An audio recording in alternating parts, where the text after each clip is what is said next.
আমাদেরকে এখানে ঢুকতে দিচ্ছে না, বলতেছে অনুমতি নাই। কিন্তু আমার কথা হলো কিসের অনুমতি নাই, কার অনুমতি নাই, কেন?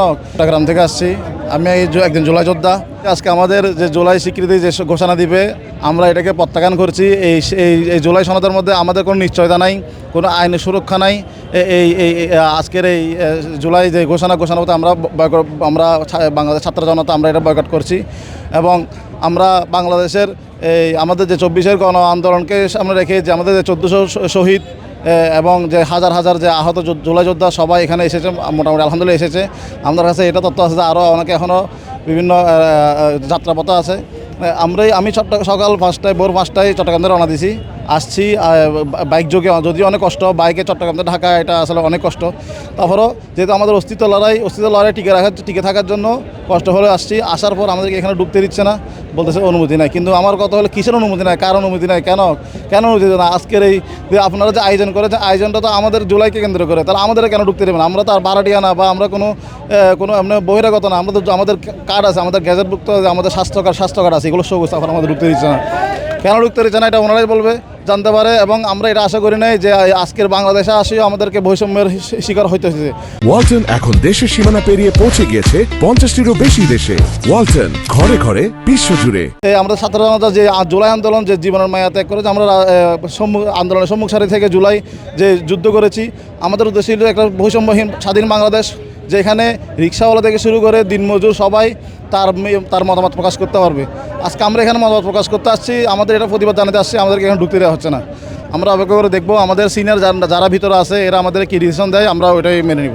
আওয়ামী লীগ সরকার যদি কখনও আসে দেশে, তখন আমাদেরকে জঙ্গি ট্যাগ দিয়ে বা বিভিন্ন দেশবিরোধী ট্যাগ দিয়ে তখন আমাদেরকে বিভিন্ন হেনস্থ করবে। এবং আমার কারণে আমার পুরো ফ্যামিলি দেখা যাবে তখন তখনকার আমার যে পাপের শাস্তি আমার পুরো ফ্যামিলিকেই বহন করতে হবে। আমরা ওই জায়গা থেকে আসছি আমার নিশ্চয়তার জন্য, আমার পরিবারের নিশ্চয়তার জন্য।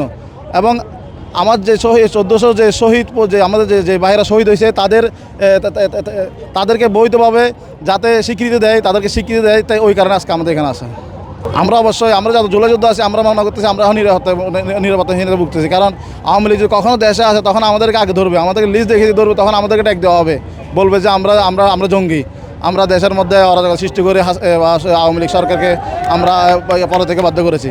এরকম আমরা আওয়ামী লীগের অনেক ইতিহাস দেখেছি।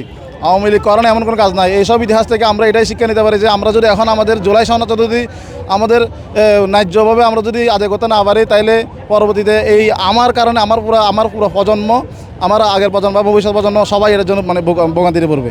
অবশ্যই আমরা তো এখন এটাই মনে করছি যে আমরা কার জন্য কী করলাম 15-16 বছর যে সরাসরি হাসিনাদের দেশের মধ্যে যে একচেটিয়াভাবে এক নায়কতন্ত্র চালিয়ে গেছে, আমরা ওটা দূর করার জন্য নিজের জীবনের মায়া ত্যাগ করে আমরা ছাত্র জনতা আমরা মাঠে থেকে নিজের জীবনে তোয়াক্কা না করে গুলির মুখে থেকে টিয়ার গ্যাসের সম্মুখীন হয়ে আমরা হাসিনাকে বিদায় করেছি।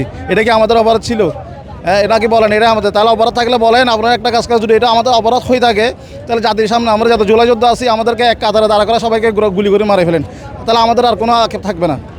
যদি আমরা অপরাধ করে থাকি যে আওয়ামী লীগ সরকার দেশ থেকে বিতাড়িত করে, যদি আমরা অপরাধ করে থাকি, তাহলে আমাদের সব জুলাই যোদ্ধাকে আপনারা বিষ খাওয়াই বা গুলি করে মেরে ফেলেন।